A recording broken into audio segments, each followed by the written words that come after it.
Hello friends, திலகா கிச்சனில் இருந்து திலகா பேசுகிறேன்.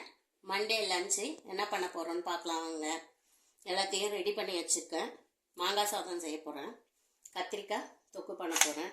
சாதம் வெடிச்சிட்டு ஆற வச்சுட்டேன். நம்ம எல்லாத்தையும் ரெடி பண்ணிடலாம். ஸ்டவ் ஆன் பண்ணிக்கிறேன். ஃபஸ்ட்டு கத்திரிக்காய் பொரியல் தாளிச்சிடலாம். கொஞ்சமாக எண்ணெய் விட்டுக்கலாம். 1/4 டீஸ்பூன் கடுகு போட்டுக்கலாம்.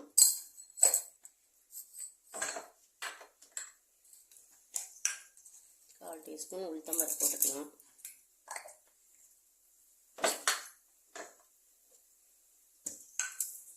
கால் டீஸ்பூன் சீரகம் போட்டுக்கலாம்.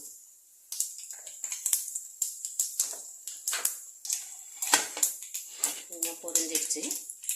பூண்டு ஒரு 5-6 பல் தட்டி வச்சுருக்கேன். இதை போட்டுக்கலாம்.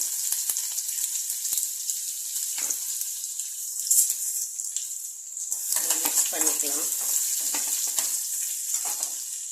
காஞ்ச மிளகாய் ஒரு 2, கருவேப்பிலை கொத்து கொஞ்சம்,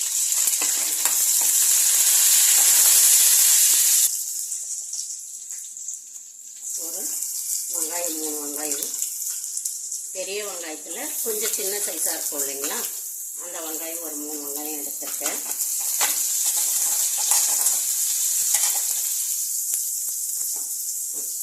கொஞ்சம் சால்ட் போட்டுக்கலாம்.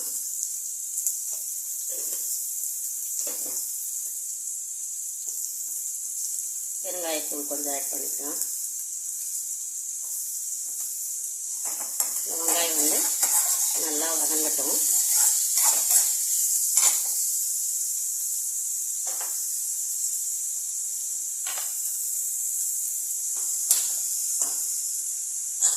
தூக்கி போட்டுடலாம். இந்த மாங்காய் சாதம் தாளிக்கலாம். கொஞ்சம் எண்ணெய் ஊற்றிக்கலாம். நிறைய வேணும், கொஞ்சமாக போதும் எண்ணெய். மாங்காய் சாதம் தாளிக்கிறதுக்கு எண்ணெய் ஊற்றி வச்சுருக்கேன். கடுகு ஒரு 1/4 டீஸ்பூன் போட்டுக்கோங்க.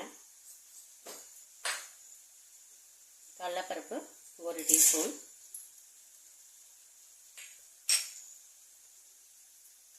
வேர்க்கடலை 2 டீஸ்பூன் போட்டுக்கலாம். வேர்க்கடலையும் கடலைப்பருப்பும் கொஞ்சம் வறுப்படட்டும். அதுக்கப்புறம் நம்ம உளுத்தம்பருப்பு போட்டுக்கலாம். முதல்ல உளுந்து போட்டால் கருகிடும். உளுந்து கொஞ்சம் செவக்கட்டும். உளுத்தம்பருப்பு 1 டீஸ்பூன் போட்டுக்கிறேன். வேர்க்கடலை பச்சை வேர்க்கடலை போட்டால் டேஸ்ட்டாக இருக்கும். நம்ம புளியோதரை, லெமன் ரைஸு, மாங்காய் சாதம், இந்த மாதிரி சாதத்துக்கெலாம் இந்த கத்திரிக்காய் தொக்கு பண்ணோம்னா டேஸ்ட் ரொம்ப நல்லாயிருக்கும். ட்ரை பண்ணி பாருங்கள் நீங்கள். கொஞ்சம் வறுப்படட்டும். காஞ்ச மிளகாய் ஒரு 3 போட்டுக்கிறேன்.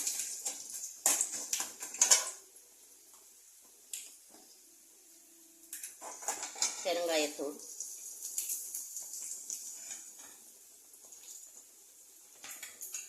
கருவேப்பிலை கொஞ்சம் போட்டுக்கலாம்.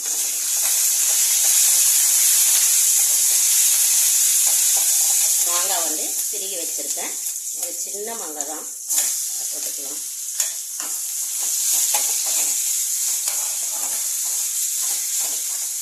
ஒரு நிமிஷம் இதை கலரி விடுங்க. இந்த பக்கம் வெங்காயம் வதங்கிட்டு இருக்கு.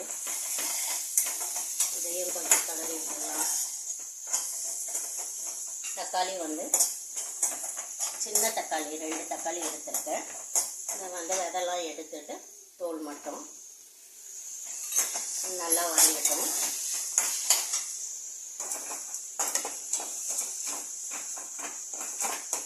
இதில் மஞ்சத்தூள் 1/4 டீஸ்பூன், குழம்பு மிளகாய் தூள் இருக்கு இல்லைங்களா, 1/2 டீஸ்பூன் போட்டுக்கிறேன். இதுதான் காரம். இதுக்கு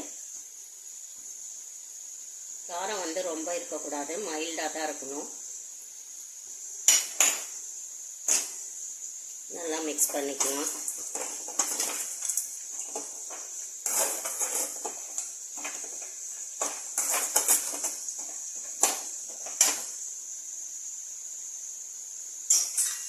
எண்ணெய் பத்தலைன்னா கொஞ்சம் விட்டுக்கலாம்.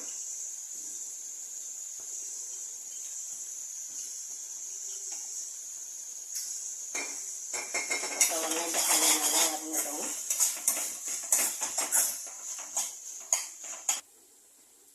கொஞ்சமாக சால்ட்டு போட்டுக்கலாம். சால்ட் வந்து நம்ம சாதத்தில் மிக்ஸ் பண்ணும்போது வேணும்னா போட்டுக்கலாம்.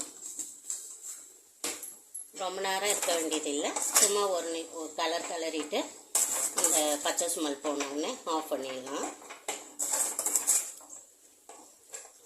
இந்த பக்கம் கத்திரிக்காய் வருது. கத்திரிக்காய் முதல்லே அரைஞ்சி வச்சுட்டேன். வீடியோக்காக அரைஞ்சி வச்சேன். நம்ம சமைக்கும் போது அரைஞ்சிக்கிட்டா போதும்.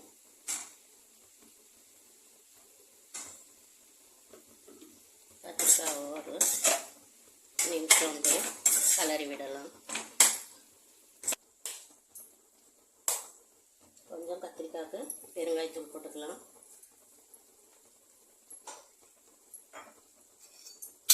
மஞ்சத்தூள் 1/4 டீஸ்பூன் போட்டுக்கலாம். குழம்பு மிளகாய்த்தூள் 2 டீஸ்பூன் போட்டுக்கிறேன். ஒரு கத்திரிக்காய் முழுகிற அளவு தண்ணி ஊற்றிடலாம். அந்த கத்திரிக்காய் நல்லா வேகட்டும். இது ரெடி ஆகிடுச்சு மாங்காய்க்கு. ஸ்டவ் ஆஃப் பண்ணிவிட்டு அடுத்து புதினா துவையல் பார்க்கலாம். இப்போ வந்து நம்ம 3 வகையான க்ரீன் லீஃபை வச்சு சட்னி பண்ண போகிறோம். புதினா, கொத்தமல்லி, கருவேப்பிலை. இதை 3த்தையும் சேர்த்து சமைக்கும்போது பசங்க வந்து கருவேப்பிலை கொத்தமல்லி எல்லாம் தூக்கி போடாமல் சாப்பிடுவாங்க. அதனால் 3த்தையும் சேர்த்து வச்சுருக்கேன்.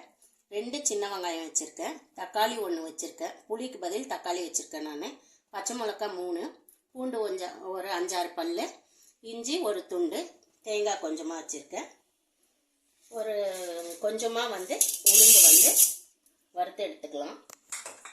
நிறைய போடணுன்னு அவசியம் இல்லை. கொஞ்சமாக வறுத்தா போதும். பருப்பு வந்து வறுபட்டுச்சு எடுத்துக்கலாம். கொஞ்சமாக எண்ணெய் ஊற்றிக்கலாம்.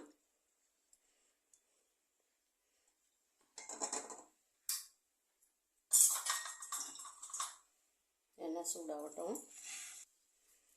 பூண்டு போட்டுக்கலாம். இஞ்சி போட்டுக்கலாம். இந்த பூண்டு இஞ்சி பச்சை ஸ்மெல் போக வறுத்துக்கலாம்.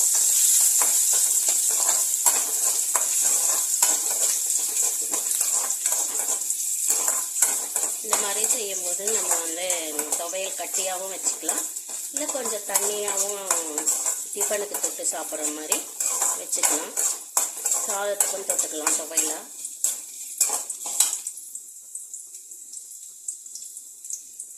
மூணு பச்சை மிளகாய்,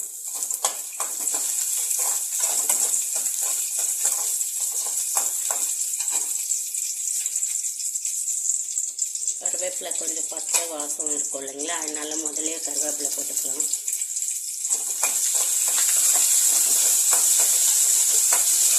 ஒரு நிமிஷம் கருவேப்பிலை வதங்கின உடனே வெங்காயம், சின்ன வெங்காயம் நல்லா போட்டு வதக்கிக்கலாம். தக்காளி 1 போட்டுக்கலாம். விதெல்லாம் எடுத்துட்டு வெறும் தோல் மட்டும் போட்டிருக்கேன். தேங்காயும் போட்டுக்கலாம்.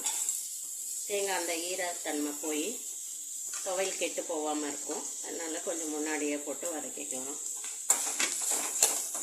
நல்லா வதங்கட்டும்.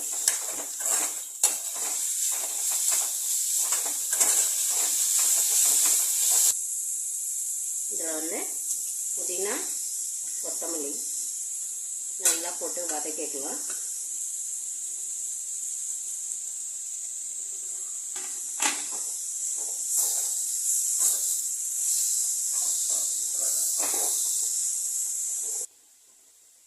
எல்லாம் நல்லா வதங்கியாச்சு. இதை வந்து நம்ம ஆற வச்சுட்டு மிக்சியில் அரைச்சி எடுத்துக்குவோம். தக்காளிக்கு பதில் புளி வேணும்னாலும் சேர்த்துக்கலாம். நான் புளி ரொம்ப யூஸ் பண்ண மாட்டேன், என்னால் தக்காளி போட்டிருக்கேன். அது ஆறட்டும், அரைச்சி எடுத்துட்டு. புதினா மாங்காய் சட்னி ரெடி ஆயிடுச்சு. கடுகு, உளுத்தம் பருப்பு, காஞ்ச மிளகாய், கருவேப்பிலை போட்டு தாளிச்சாச்சு. கத்திரிக்காய் வதங்கியிருக்கு, ரெடி ஆகிட்டு இருக்கு. கொத்தமல்லி போட்டுக்கலாம். புதினா துவையல் ரெடி ஆகிடுச்சு. ரசம் ரெடி ஆயிடுச்சு. நேற்று ரசம் தான். இது அப்படியே கொஞ்சம் சிம்மில் வச்சிடலாம். இன்னும் கொஞ்சம் நேரம் அப்படியே குழஞ்சி வந்தால் டேஸ்ட் நல்லாயிருக்கும். அப்படியே குழஞ்சி வரட்டும். சாதம் வந்து ஆற வச்சு வச்சுருக்கேன். இப்போ மாங்காய் போட்டு பரட்டிக்கலாம்.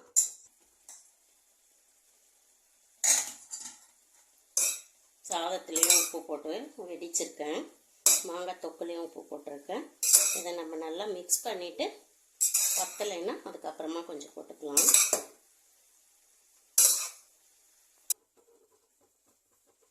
கத்திரிக்காய் தொக்கு ரெடி ஆயிடுச்சு. உப்பு காரெல்லாம் கரெக்டாக இருக்குது. ஆஃப் பண்ணிடலாம். தட்டில் வந்து பரிமாறிக்கலாம். வாங்க பார்க்கலாம். எங்கள் வீட்டு மண்டே லஞ்சு மாங்காய் சாதம், ஒயிட் ரைஸ், ரசம், கத்திரிக்காய் தொக்கு, புதினா துவையல். இந்த வீடியோ பிடிச்சிருந்தா லைக் பண்ணி, ஷேர் பண்ணி, கமெண்ட் பண்ணுங்கள். ஓகே, பாய்.